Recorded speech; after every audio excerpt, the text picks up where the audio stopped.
Wednesday, November 22nd. Welcome to the season finale of season 4 of Deliberate Discussions. I am your co host, Vicki Horton. And I'm your co-host, Adric Parker. Ladies and gentlemen, thank you all so much for joining us tonight. We are so excited for this season finale episode and for the first 30 minutes of the show. As you know, we last week we brought to you Miss Ernestine Holiday and Mr. Reginald Cox in regards to American Legion Post 188C. Tonight, we have the privilege of having the man who represents the Sherman Williams American Legion Post 188C in Delray Beach. We have with us attorney Michael D. Brown of Brown and Associates PA in West Palm Beach, Florida. I'm sorry, North Palm Beach, Florida. Mr. Brown, how are you tonight? I'm fine, and thank you very much, and I'm glad to be here. Welcome to Mr. the show, Brown, Mr. Brown. yes, welcome to the show. We are just so excited to have you on. And I just want to thank you because Cedric and I, we had no idea last week's show was going to go the way that it did. And thanks to Reggie Cox and Miss Ernestine Holiday, last week's show turned into a 2 hour show from a 1 hour show. And it was just like totally unexpected, but it was an amazing show. It really was. And Extremely impactful. Yes. we had so many calls, text messages, email messages, and everything.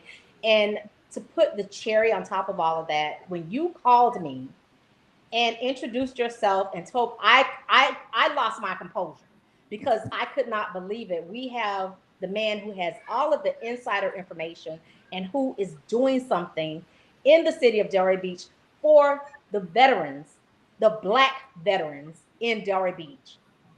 Mr. Brown, what do you have to say tonight? Well, first of all, it's an honor and a privilege for me to be representing Post 188. I I'm from Wrigley, Riviera Beach. My office address is North Palm Beach, but I'm a Riviera Beach person. Mm. Have been pretty much all of my life. My family members are the Mitchells in Delray, and as a little boy, my father, Bob Mitchell, Hmm. Reverend, late Reverend Mitchell. Yes. And as a little boy, my father used to bring us down to Delray quite often. And ironically, I can remember him bringing us to that Post 188 American Legion post for various events and meetings and what have you. So I have a kinship with the folks of Delray Beach, not only familiar family wise, but also a kinship experience wise and race wise. And I'm a part of the same battle and the fight that underlies your purpose and what you're doing here. So I'm privileged to be here, honored to be here, and I'm so glad to meet you all to carry on the torch to get this information out to the community. It's also a pleasure of us. Thank you so much Yes, for it being is. here.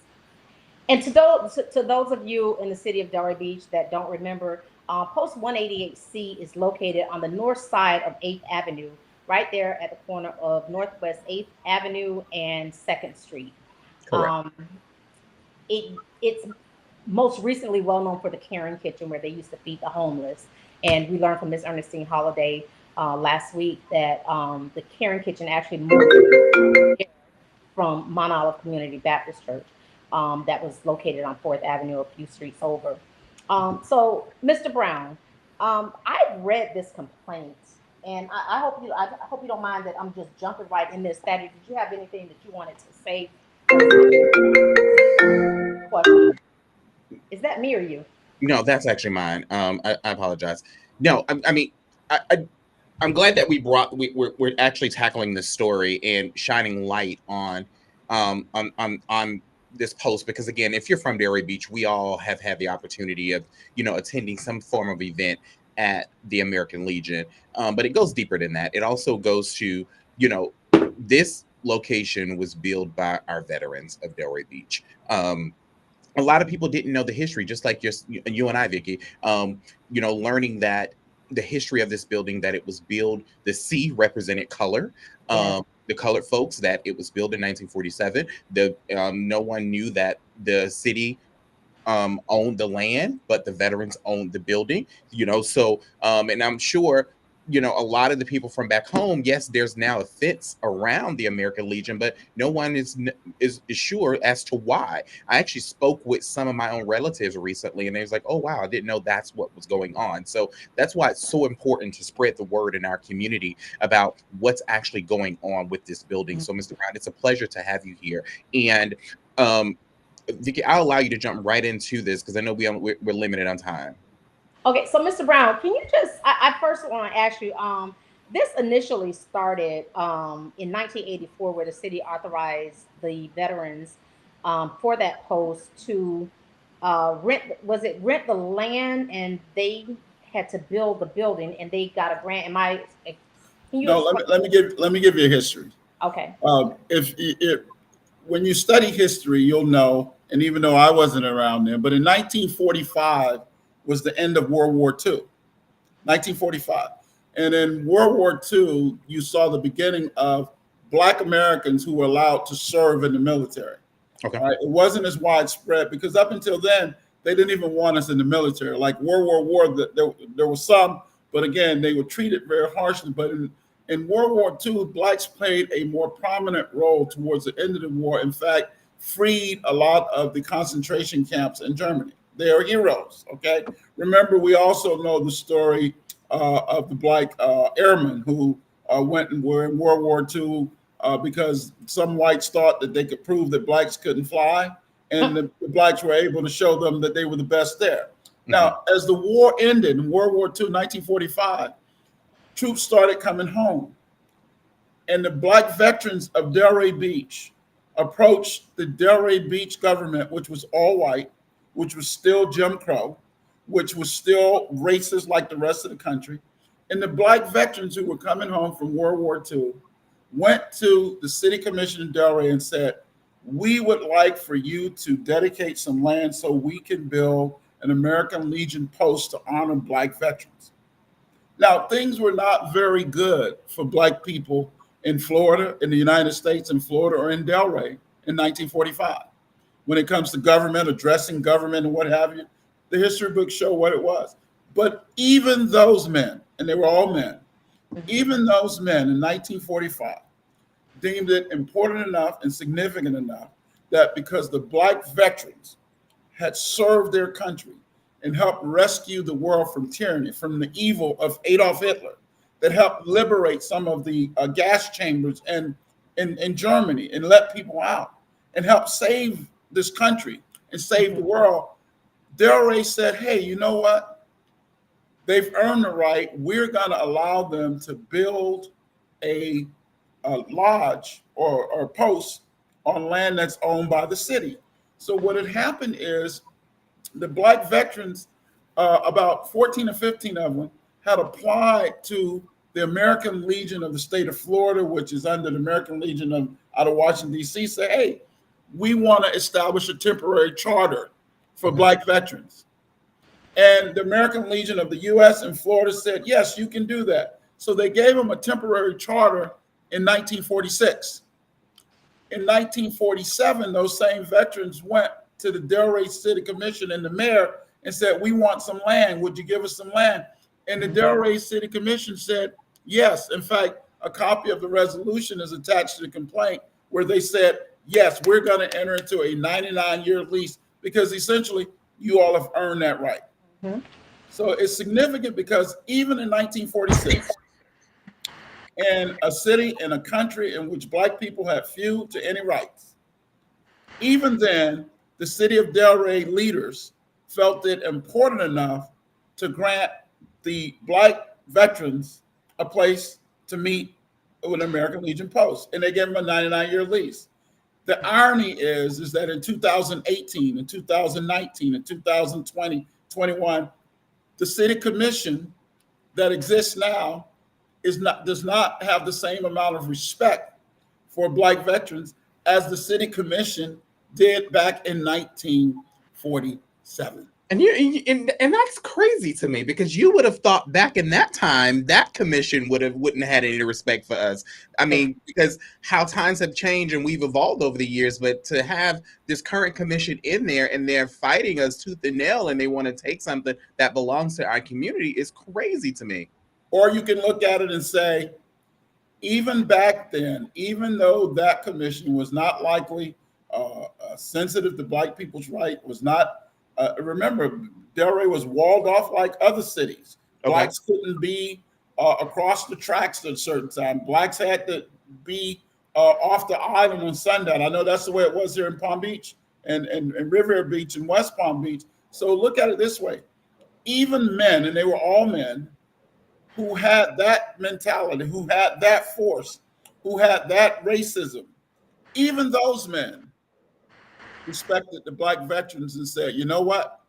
Even though they're not worthy of citizenship that we grant everybody else, but because of their service in World War II that helped save the world from tyranny, we're gonna grant them the right to build their posts on our city property.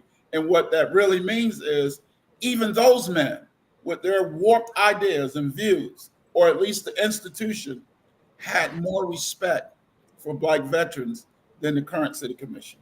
Wow. Think Wow. about it. Okay, but isn't Delray Beach considered the all-American city? Well, and that's interesting because yes, they're very proud of that. It's written everywhere. I can remember back when I first got involved with representing people in Delray, is when Delray was building the tennis center, and they came in and told all of these residents that they had to get out and they were going to pay them very little money. Fortunately, there was a doctor, Dr. Virgin Norris, who was a very active person. I knew Dr. Norris. He called me.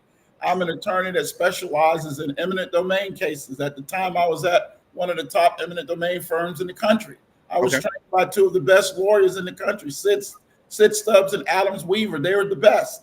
And so when he called me in, I came in the early 90s.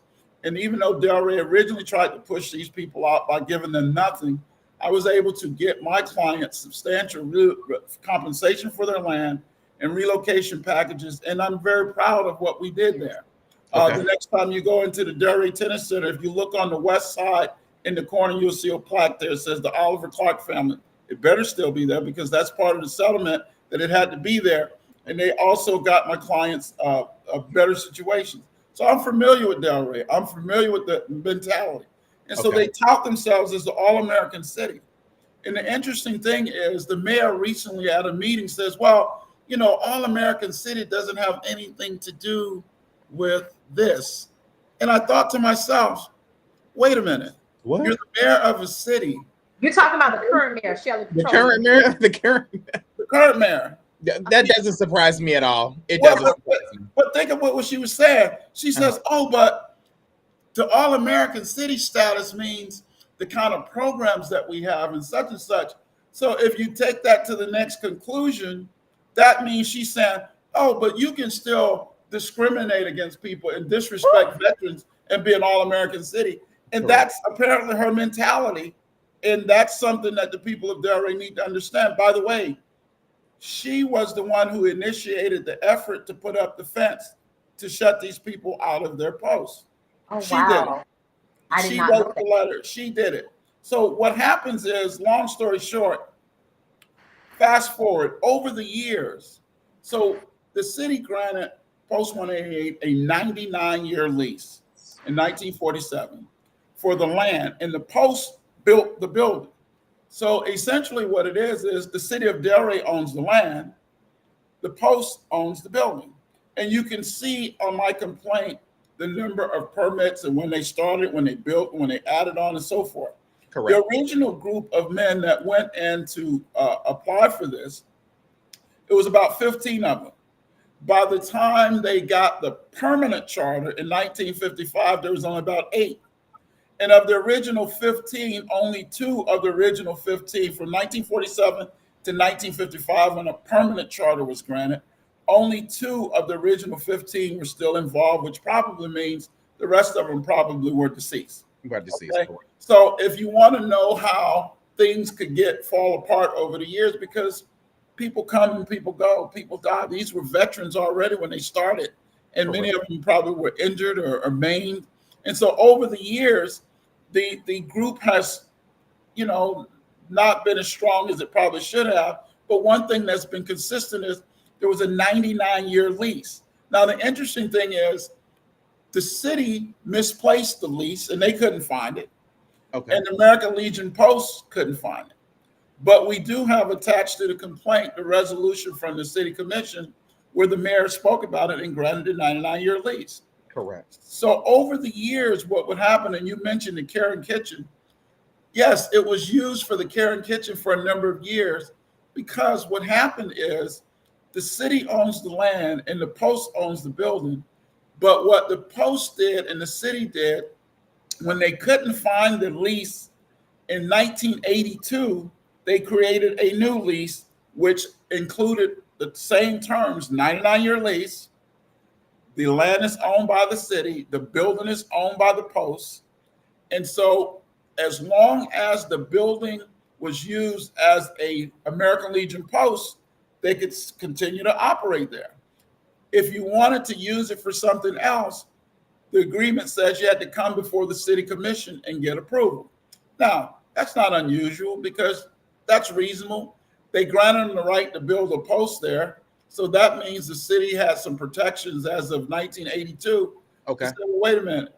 If they tried to use it for a circus, they can't do it. So they came in and they got permission, said we're going to have the Karen Kitchen because the city granted it because that's a community service. That's how that happened. But the Post still maintained the building, owned the building, had their operations there. And that in no way changed or eliminated the Post right to operate their post there. Okay. So now we're at a place where the building is under lock and key. There's a fence around the building. Unfortunately, no one has any access to the building or the land except the city. Fast forward, how did we get from there to this point where we are now? Here's how we got there. And one of the reasons I know how we got there is because Florida has a very good law called a public records law, Florida Statute 119. And when the government acts, you can go in and request and get records and documents from the government. And so when I did a request to the city of Delray, you found out that the city of Delray was coming up with a plan to take over that building to use it for its own administrative offices, okay? They had an architect to go in, look at the building and say, okay, this is what we can do for the building and this is what the building needs. And the architect actually completed a report. I believe it's attached to the complaint. It is. That you can do it for this, you can do this, this, and this, and we have to fix it. So what the city was really looking to do was to take over the building for itself. That's number one. Let me stop you for a second there. So you're telling me the city had an architect to come into the Veterans Building. Correct. Wait a minute. Let me just back up. They locked them out. I'm just trying to make sure. I want everybody to understand this. Mm-hmm. They locked them out by putting a gate around it with a chain, with a big, huge chain. Yes. Then they had to change the locks on the building, so they have access to the Veterans Building, Correct. but the veterans don't have access. Correct. And they had the architect to come in before they locked them out. They came in and basically said, this is how we're going to take and use their property for our good. So what you're telling me, Mr. Brown, is that they did not contact anyone that was associated with the Post. They just went in and did their own thing? Well, not exactly, because here's what they did. When they did the report regarding the building, they did that before they sent a letter supposedly canceling the lease. Okay. So they went in and they did this report. Now, imagine if you went away somewhere and you came back and the city had came in your house and did a report on your house, because that's what they did. Even though the city owned the land and they own access to the land, they don't own the building. They own the building. Okay? Now, of course, the city can come up with some kind of public purpose guise and say, well, we had to go in there to find out. Quite frankly, I can't imagine what that was because nobody let them in, and I'm not sure how they got in. Or even if somebody let them in, the fact is they came up with a plan as to how they were going to use this building. All right. So afterwards, what they did is they said, okay, what we're going to do is the last lease that we entered into. And by the way, as I said earlier, in 1982, the parties, the Post and the city entered into a new lease. And then there was a series of other leases because when Karen Kitchen came along, the Post went to them and said, "Hey, we want to let Karen Kitchen come in here. We know you own the land. We want to be fair and let you know that what we're doing is we're still going to have our posts, but we're also going to do this." And the city said, "That's okay." Then after that happened, when Karen Kitchen was there, when you operate a building, particularly a restaurant, it produces garbage, it produces waste. So the Solid Waste Authority in Palm Beach County, which the garbage, which is a separate bill on your property bill, they started seeing this garbage from the Karen Kitchen there. And they said, okay, when government sees an opportunity to raise money, they said, hey, they're operating there, so you've got to pay this monthly fee. And it went on for a couple of years. And so Post 188 didn't pay the fee, didn't have any money.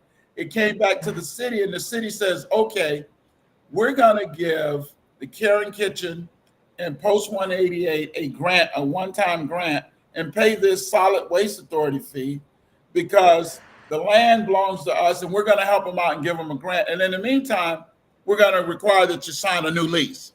Okay? Now, exactly. Now, remember, you got an organization where mostly elderly men that don't understand. Correct. They come and go. People pass away. They come in and go, and people moving away from the community back and forth. So there's a document there. All right, but here's the catch.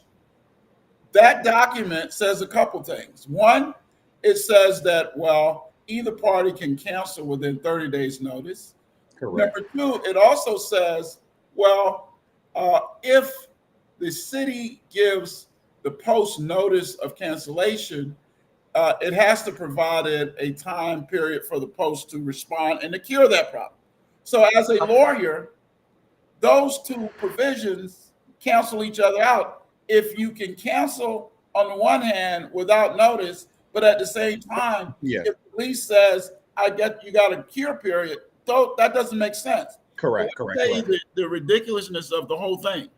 So the mayor in her urge to cancel, to get these people out of here, she writes a letter to a person who had passed away several years earlier saying she was canceling the lease.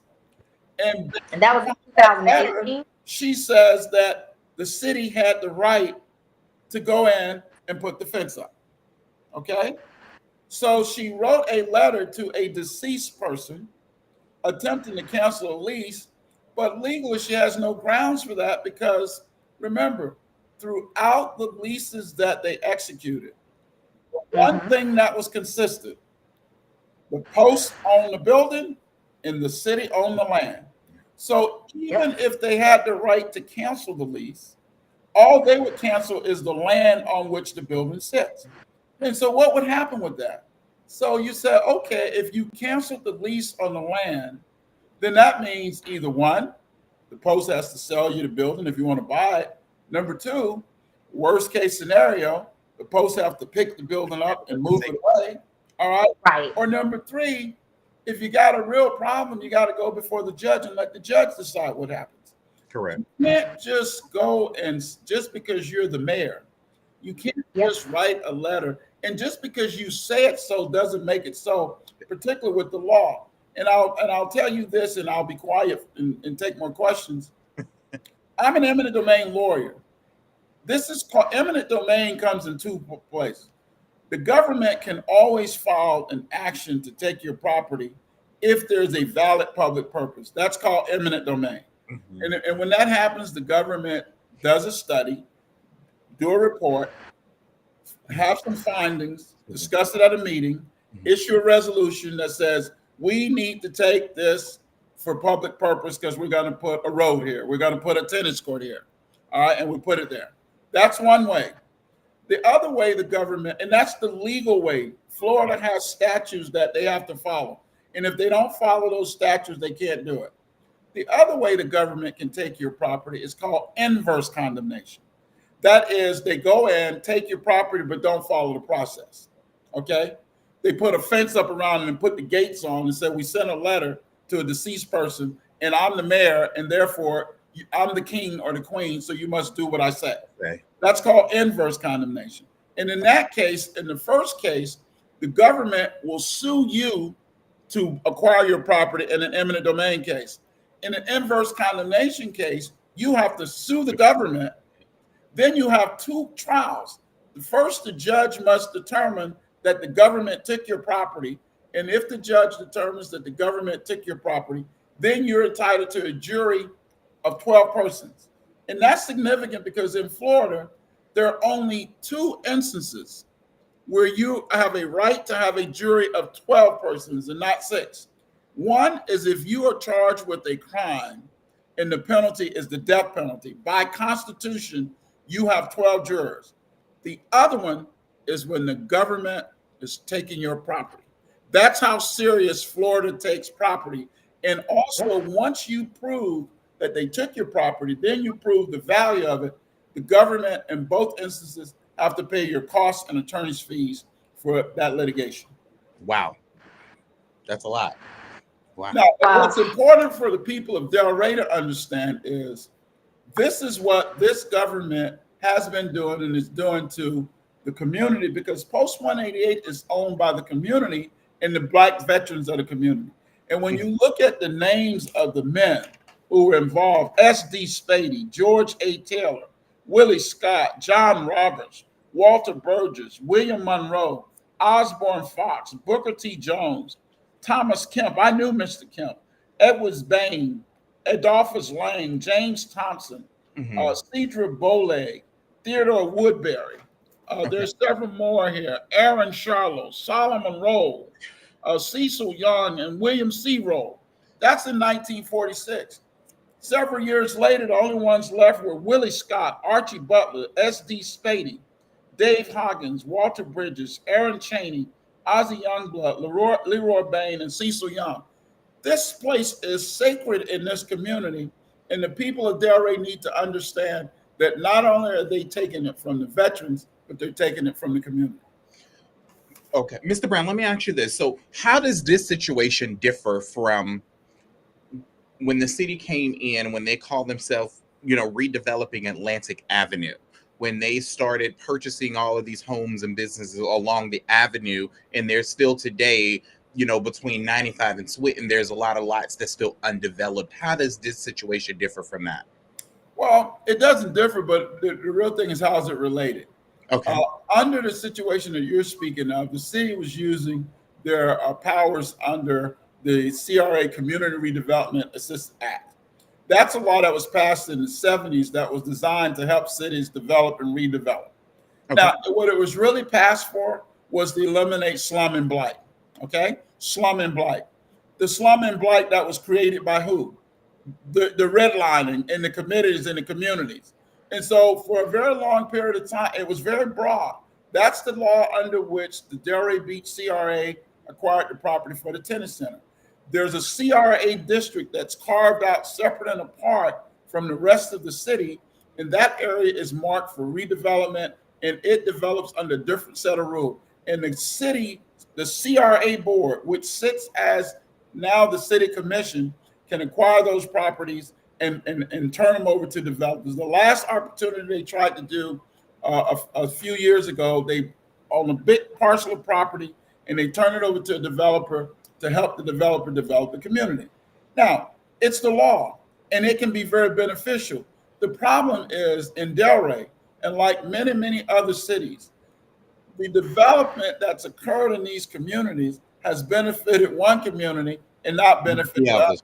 Correct. I was trying to do it in River Beach to benefit everybody, and we almost got there. And once we almost got there, once people realized that, hey, for the first time, the community that's been developed is going to benefit, a bunch of people got together and said, we need to stop it.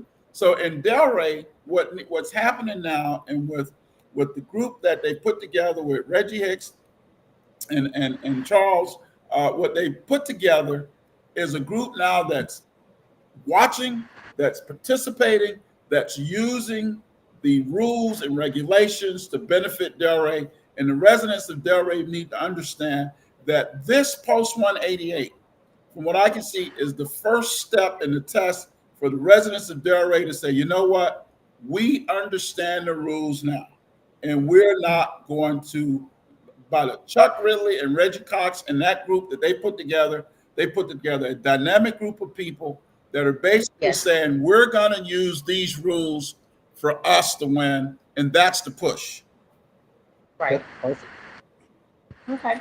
Let me just ask you, is there anything that you or that we all can do as viewers of watching this happen in our community? I am born and raised in Delray. Thadrick is born and raised in Delray. We are Delray bred. We are Delray strong. We are Delray blood in, blood out. Okay, that's our hometown. And we want to do more. Even though neither of us lives there anymore, it's still, home is where our heart is, and Delray is where our heart is. And we say that so much on Deliberate Discussions. But what is it that we can ask our viewers to do? And there is one thing that I know for sure that the citizens of Delray Beach can do, the residents of Delray Beach. On Tuesday, December 5th, there is a city hall meeting. Yes. I will come down. I will be there. And I would love to see the community just come out and show support of Post 188C. One thing, that's the biggest. Driving down. I'm taking a 3-hour drive to drive down there. I will be there. That's the biggest thing they can do, because my perception is that the city commission and certainly the mayor, they believe that the people of Delray Beach don't care about this. Okay. Mm-hmm. They believe that they can just push them around. Okay. And so the biggest thing that the city of Delray Beach citizens can do, if you care about veterans, if you care about the history, if you care about your community, first of all, let the city commission know. Call the mayor, call the city commissioners, and let them know. Number two, tell the people to come out at that meeting on December 5th and all the other meetings. Tell them to support Reggie Cox and Chuck Ridley in this effort, because this effort is a part of a larger effort. What we're talking about is equity. Think about this. How, who, and where do you have to argue that Black veterans who saved the world from tyranny, who did all of these wonderful things, who even the mayor and the city commission in 1947 deemed worthy of granting land, how on earth is it that the current mayor and the commission that she was on before this new commission, now granted, the new commission wasn't the one that started this, so I can't lay the blame on them. The only person who was there when this started, who's still there, is the mayor. Now, clearly she's in this, and she has something about this. I'm not sure what it is, but what the city need, what the residents need to make sure that the city understands, and that the elected officials understand, and that the outgoing mayor understand, and whoever's going to be the new mayor understand, that they're not going to allow this to happen. They understand the process. They're awake now. They're going to call them. They're going to let them know. And they're going to show up on the 5th, and they're not going to allow them to disrespect the veterans, and they're not going to allow them to take this facility away and treat these people the way they've been treated. Now, is this also the meeting where a vote will take place? It's possible that it will. It may be possible. Correct. What we need is for the city residents. I think they allow you 2 or 3 minutes to speak. Correct. We need everybody to come out in groups, man. I mean, like, pick people up, pick your neighbor up. Y'all come out, load the cars up. Y'all got to put people in the trunk of the car. Bring them down to City Hall in Delray Beach. We need you all to show up, and we need you to voice your concerns. If you care anything about the veterans, if you care anything about the Black community, all the landmarks are leaving. Correct.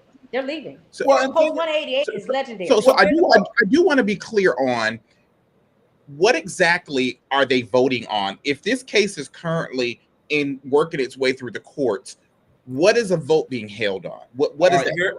That's a good question. Yeah, that's a good question. That's good. Here's what they did. A lot of times and this is the same old playbook that have been used, institutions historically know how to split Black communities. There's a gentleman that has a nonprofit who was in a building that was owned by the CRA, that the CRA has given to a developer to develop, that's on the south side of West Atlanta. He needs a place to go. So what they said is somebody got the bright idea, hey, we can take, and he does apparently community work for the community. They said, hey, we can take him and put him in there in the veterans place because we own this. Mr. Brown, I'm sorry, we're not laughing at you. We just know who this person is. We know who this person is, yeah. Okay. All right. So what they did is, and instead, if I were him, if they would have came to me, I would have said, whoa, no. That's right. Out with that game, but that's his deal. I've seen the guy, but okay. I'm gonna call him. All right. I'm gonna call him. And for me, it's just crazy to be from Delray, to understand the history of this building, that something that we've all had an opportunity to spend some time at the American Legion, but you being from this community and understanding that our Black veterans have built this building with their own bare hands, and now you are allowing the city to put you against your own people. Correct. Now, when and I just want to, I'm going to say to this gentleman right now, if you are watching, and I know you do watch Deliberate Discussions sometimes, this is a formal invite from Deliberate Discussions. Vicki Horton and Thaddeus Parker, we invite you to come on here and voice your opinion. We want to hear what you have to say in response. And here's the irony. The American Legion posts, if you go around the country, you'll see their American Legion posts where veterans meet and gather. They have meetings. They have beer licenses. They're not there all the time. Here's the irony. Yep. If they didn't have their fence up around my client's building, who's to say that my client's American Legion wouldn't sit down with this fella anyway and say, hey, we're going to rent you this space here because this makes sense. You can pay us some money. Yes. This makes sense. But why would you allow someone to come in and use you to come into your community and to cause this friction so that they can say, see, I put them together? That doesn't make sense. I've never met the gentleman. I've seen him a couple of times, and I just saw him at the last meeting. But it's not inconsistent. I was the mayor of Riviera Beach for 8 years, and I saw it happening up there. And here's what's interesting. I'll say this. When I was the mayor, part of my redevelopment plan was going to use a portion of eminent domain powers if necessary. But here's the catch. Our plan, the beneficiaries of our plan would have been the community. And the only people that would have been impacted by our eminent domain, if we had to use it, were not the people, poor people in our community, but they were people who were sitting on waterfront property, okay, who absentee landlords. So all of a sudden, when the rabbits got the gun, they decided, wait a minute, eminent domain is no good.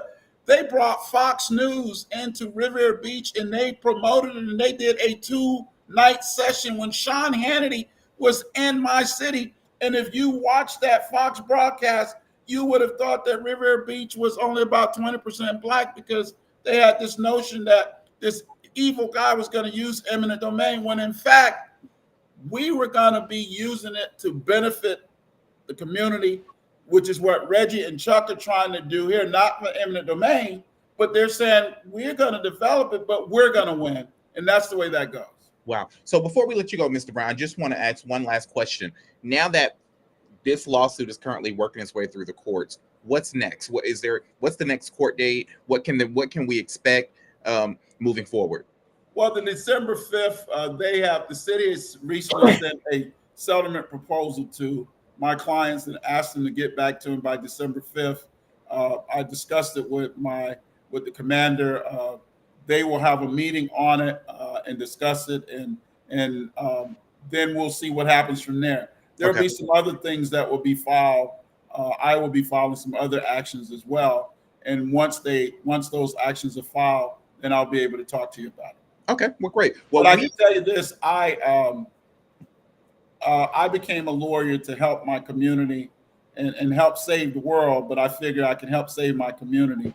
And even though I've been doing it for 35 years, this is a fight that I'm up to, and I'm going to put all of my energy in this, because even though I only knew a few of these people, had a chance to meet one of them, but this is important, and I'm in it for the fight. Yeah, and I will say this: Vicki and I created this platform to help our community, and we are fighters, true fighters. Whatever we got to do, we are in it to ensure that our community comes out victorious in this. We really appreciate, you getting involved, you being the attorney to represent the American Legion. we although we're going on a break right now for our little for the winter, but I will say Vicky and I have no problem with jumping on doing an emergency A show. special edition.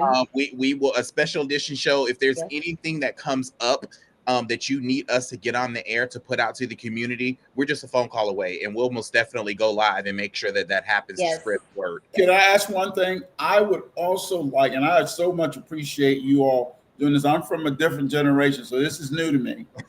But what I want your help in doing, I discovered over the pandemic, I didn't know what TikTok was. I really didn't. I turned it on, and to be honest with you, I started watching it, and I thought it was like a Saturday Night Live with skits. I was like, "What is it?" And I kept watching it, and it took me a while to figure out what it was.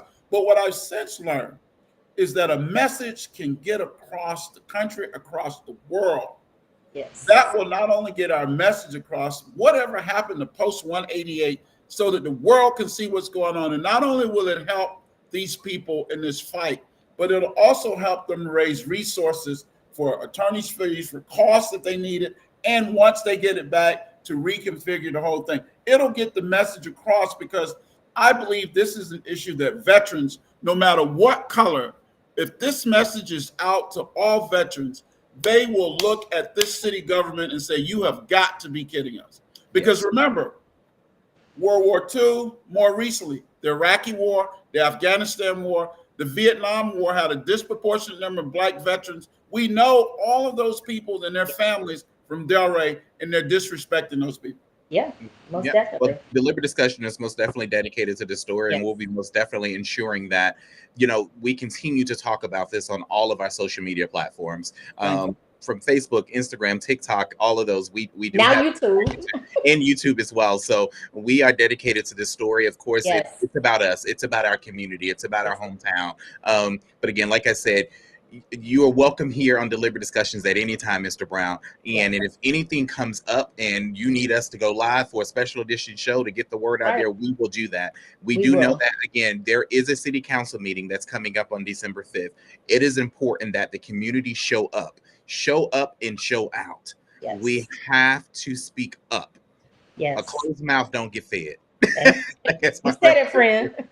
And and one thing I will say this, and I'll let you go, Mr. Brown. What's so funny to me is that the city is offering this gentleman the American Legion, but they haven't offered him anything down there past Switten on Atlantic Avenue. Hello. At any rate. Okay. Just saying.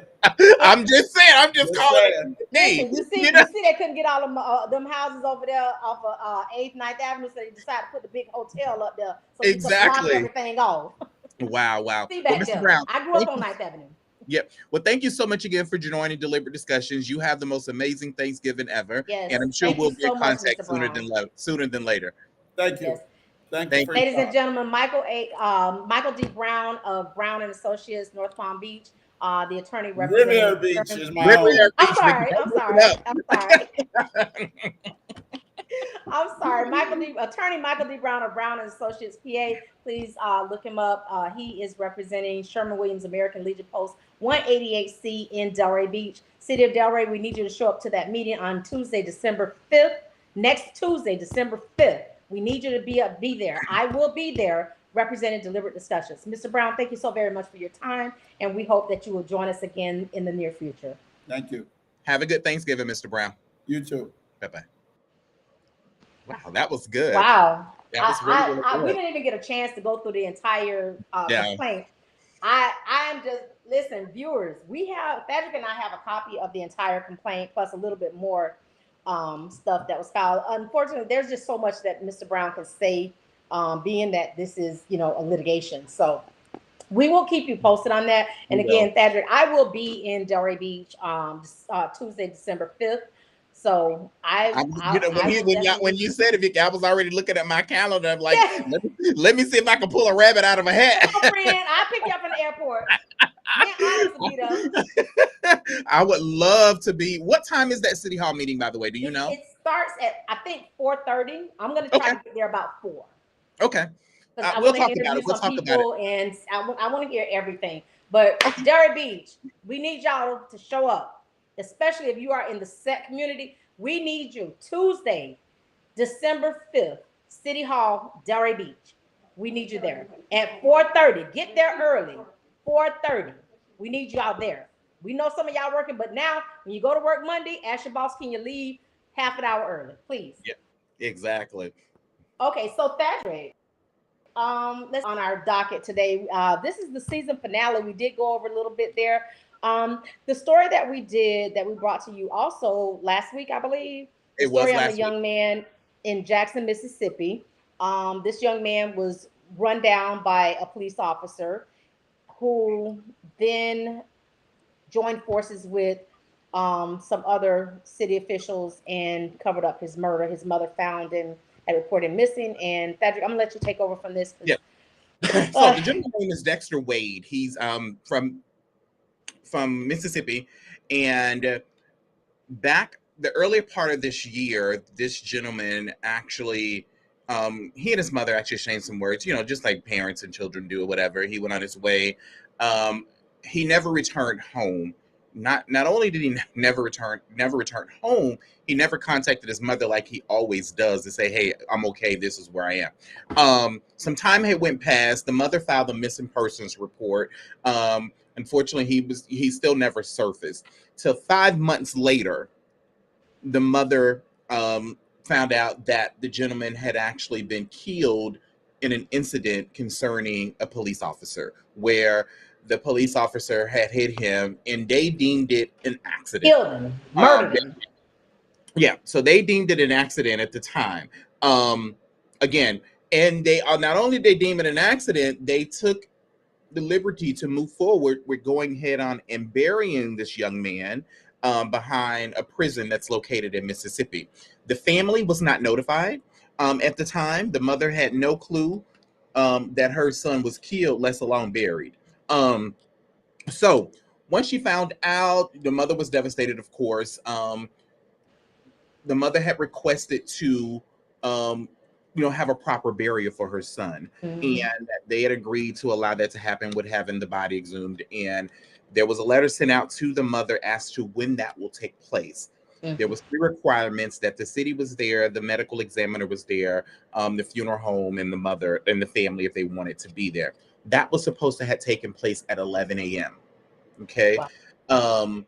The mother, her attorneys, the funeral home, everyone was all set to be there on site to, witness this body being exhumed and handed over to the funeral home at 11 a.m.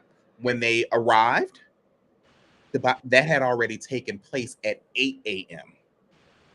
My God. The family was not there. The funeral home was not there. Only the city workers were there, and the medical examiner exhuming this body. The family was completely devastated. So, of course, that was another cover up in this process. Now, it was originally put out there by the mayor of this city that they failed in contacting the family. But they also said that the young man did not have any identification, but they only found a pill bottle in his pocket. But when the body was finally in the possession of the funeral home, they had determined a number of things that was not true. Mm. The young man was buried without his mother's knowledge. In a Now, proper they field. buried this man In a field. And he was listed as a number 672. They did Like not run over roadkill. like a dog. Just, Not only did they bury this young man, they didn't even embalm this man. oh, Jesus. He was not 37 embalmed. years old. Correct. He's got 2 teenage daughters. Correct. I'm sorry, I'm looking over at his pictures. Casket was beautiful, but I'm sure Dexter was even more beautiful than his casket. So they did give him a proper burial, which I was so happy about that. Not only 37 was he not embalmed, Vicky, one of his legs was amputated. Okay. They never told the mother that had occurred. You got to be some kind of evil to do that. Okay, I'm not even finished, friend. Now, remember I told you the mayor released a statement saying that there was no identification, there was nothing, there was only a pill bottle? Well, when when the funeral home received the body, in his front pocket was his wallet. His wallet contained his identification with his current home address and his credit cards. Oh my God. That lady spent months looking for her son. So they are now asking the federal government to get involved to do an investigation, which I feel is at this point is warranted because everything that they have said has been a lie. So I'm looking at this. Is the cover up here? So my question is, just like I asked you last week, where they said that this young man had been killed by the police, it was deemed an accident by the police. And you see, they're not releasing the police officer's name. He was off, but they are saying he was off duty. And so my question in case anybody's wondering, this happened in Jackson, Mississippi, in Hinds County.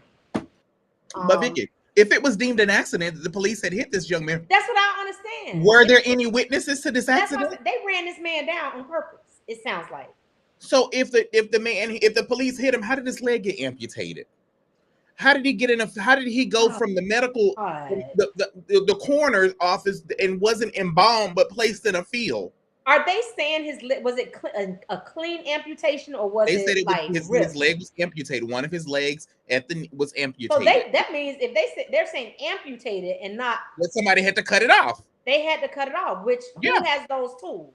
The medical examiner. The medical examiner. So it's just like, but then also the family had their own autopsy done, and it was determined that this young man had sustained, all these fractures, blunt force injury, everything, as if he was beaten. Wow. Yeah. So. And then why did they go out and exhume his body hours before the scheduled time? And that's the question. What is the cover up? You had already agreed. You had already. I can't wait to get this officer's correct. name. They had already agreed what will happen, who needed to be present, what time this will take place. The mother had already agreed on that. But when they got there, the body was already gone. They had already exhumed him. Yep. Wow. So that is a story that I'm so intrigued in. Yeah, I'm so intrigued in this story. One thing I do wish, though, I wish that this particular story would have made national news. It's not. It's not. But you know what? Hopefully, with the help of deliberate discussions, it can. Yeah, so I'm gonna plead to everybody who has a podcast, video cast, whatever you have. Please, just mention Dexter Wade, 37, Jackson, Mississippi. Jackson, Mississippi. We need this to go viral. We need this story to make worldwide news. It does. It does. And you know what's that? Just speaking with Attorney Michael Brown in regards to what the veterans are going through, this is happening. Racism is happening all over. Discrimination is happening all over. Segregation is still happening all over, even in 2023, close to 2024. That is very true. Unbelievable. That is very unbelievable. True. And it's so unfortunate we still have to deal with that. But one thing I can say, baby, I'm not 100%. Don't do it. I'm not saved. Yeah, I'm baby. Don't do it. Don't say it.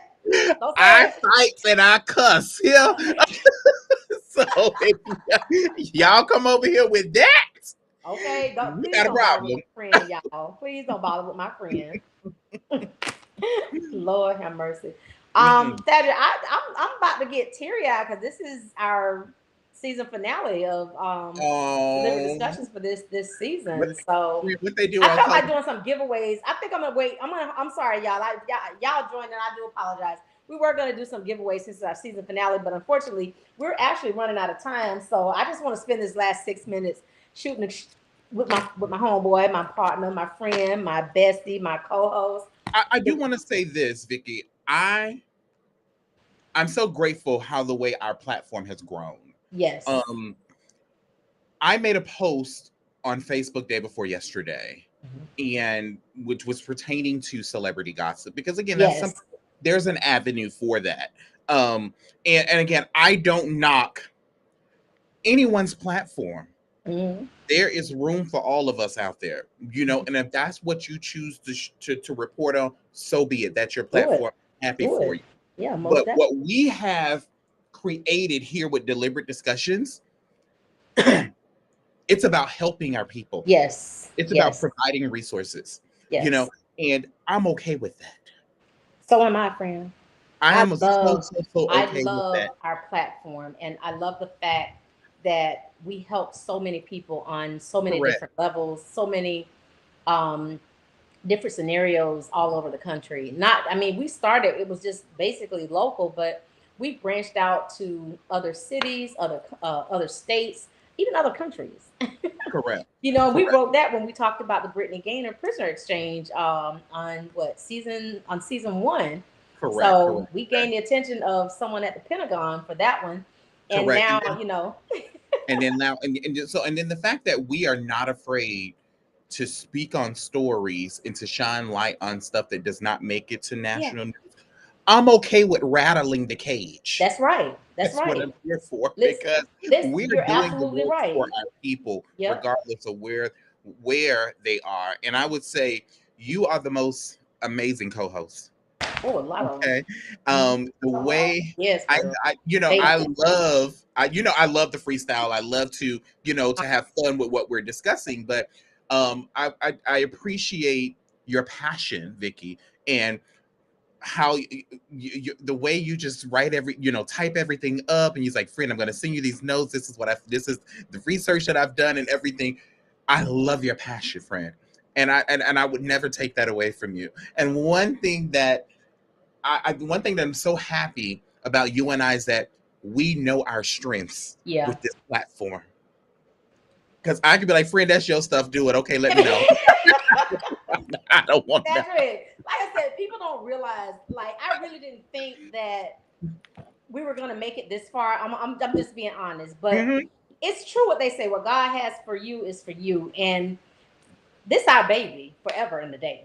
And you know what? I just want to say thank you to you Thank you. for always being there when listen, we be at work and we text each other and we going through our frustrations and we're mad at the system, we mad at the co-workers, we just mad at the customers, we just mad. Correct. And we both take the time to listen to each other and support each other. And I love our text message exchanges. And when you just make me laugh, because I vision you saying certain stuff to me, and Girl, it just cracks me up. if somebody was to get into our phones, Lord, Oh, you already know I got mine on, but you listen, this baby here is you got all the passwords, you know the codes, the email addresses, the you're passwords. like, Lord, Listen, what they talking about? But no. listen, and erase Okay. that out of your text messages just in case. Lock that up in a safe so nobody can't get it. So Okay. you already know, because I'm like, Mhm. I be locking myself out. I'm like, I gotta text you, like, what's my password to this? What's your Exactly. password? So Exactly. But listen, if anybody know y'all business that's in my inbox, it's gonna be Thadrick. I'm just letting y'all know that.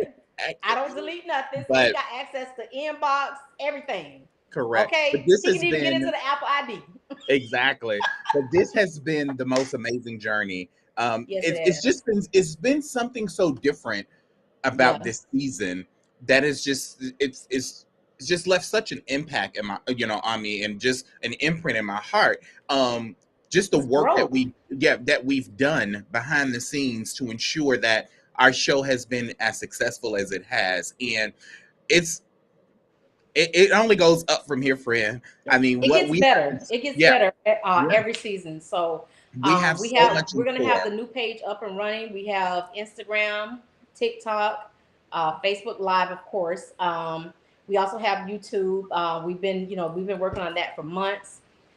Since last year, really, we just finally was able to get everything going, and with the help of our producer Vincent Wheeler. Shout out Correct. to the best producers in the Yes, world. Vincent has been an amazing addition, just an amazing addition to the team, and he has Yes, taught us so much. He's been right by our side, every step of the producer, way. And trainer, IT exactly, technician. of damn fool. Okay, that's my big bro. No, Miss I love it. Ernestine loves him. Okay, She called me, Ex- and shout out to Miss Ernestine Holiday, Brandon Cox, the whole set transformation. We got to get Chuck Ridley on here. So if yeah, we do y'all, have to somebody bring Chuck. tag Chuck Ridley and let Yeah, him know we need him to make an appearance on Deliberate Discussions, because we going into season 5 and we need you on there, brother. because Correct. I think he's been on there twice, but he was in the background. And I do want to say one last thing before we go. I just want to personally thank my fiance. Yes.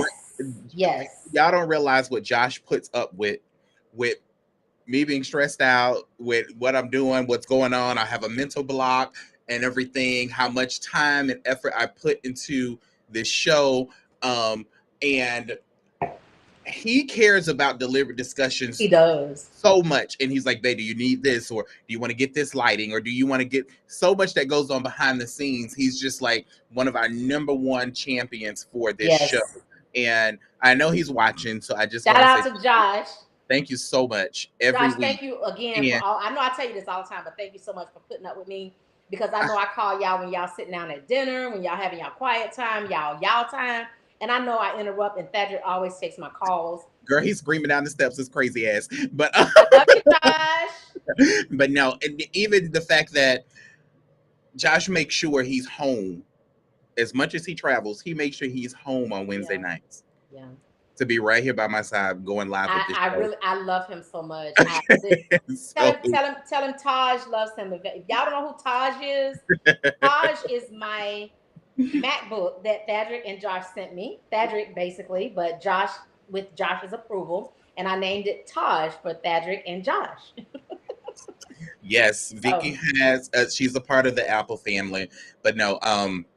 This has been an amazing Apple AirPods, Apple Watch, Apple phones, MacBook, Apple MacBook. What else I got? Apple. I got everything Apple now. Okay. Everything's Apple now. But so, no, and yay me. One last thank you. Thank you to our amazing supporters. Yes. It's because of you guys, Deliberate Discussions has been able to last 4 seasons. Yeah. You guys mess with us the long way, and we are so grateful for that. We are going into our 5th season next year, and we hope and pray that you guys come back. Our seasons are short. They're only 10 episodes. They're only 10 episodes. That's why they go by so fast. But correct. Because life be life, and we got jobs, we got lives, we got families, we got homes to take care of. But it's okay. But we love. Even in the off season, though, exactly. Even when we're off season, we're still working. We are. We're still working. So we're passionate about this. So there's gonna be some good things coming. We will return the first Wednesday in January, or the second Wednesday? Second Wednesday. Second Wednesday in January, we will be returning with season 5. We're gonna bring you guys some good stuff. Also, please make sure you accept our friend requests on Facebook. Make sure you follow us on Instagram and also on TikTok, and follow our YouTube channel, Deliberate Discussions. Thaddeus will be posting that. The picture you see in the screen is the new Deliberate Discussions page. If you have any other Deliberate Discussions page, please report that page, as our page was hacked at the beginning of this season on episode 1. And we just want to make sure that our viewers follow us over to our new adventures on our new page. But season 5 is going to be great, especially the season opener. So I want everybody to make sure that you're following us, because I'm going to have some exciting stuff to do. We're going to be giving away some nice stuff. Okay, correct. Nice. Correct. And if y'all seen Thaddeus' house, y'all know he definitely gonna make sure it's nice. But you know what? I might dollar store y'all, but Thaddeus gonna get y'all that good stuff from Shut up, Vicky. But listen, but one last thing which came to mind, because when we started this season, we went live from Manny's studio in West Palm Beach, Florida, in Palm Beach, and I want to give a huge thank you to DJ Manny for allowing his platform to broadcast our show. We love you, bro. You've been a huge supporter of Deliberate Discussions, and we most definitely appreciate your support. Also to our families, you know, our families rock hard for us. The Parker family, appreciate you guys supporting the show every week. You know, Vicky's family, you guys, especially her sister, always in the background. I'm trying to get her on camera, but she will not. She over there in the background now, but then you gonna come on camera? Yeah, no, we love y'all for loving us. She want to get Facebook, Thaddeus. Okay. Wow. But no, to our family, we love you guys. We love you guys for loving us. We love you guys so very much. Thank y'all. It's so hard to say goodbye, Thaddeus. We're 4 minutes over. Girl, I'll talk to you in a few minutes. Bye, everybody. We love you. Bye. You all have a good evening. Thank you.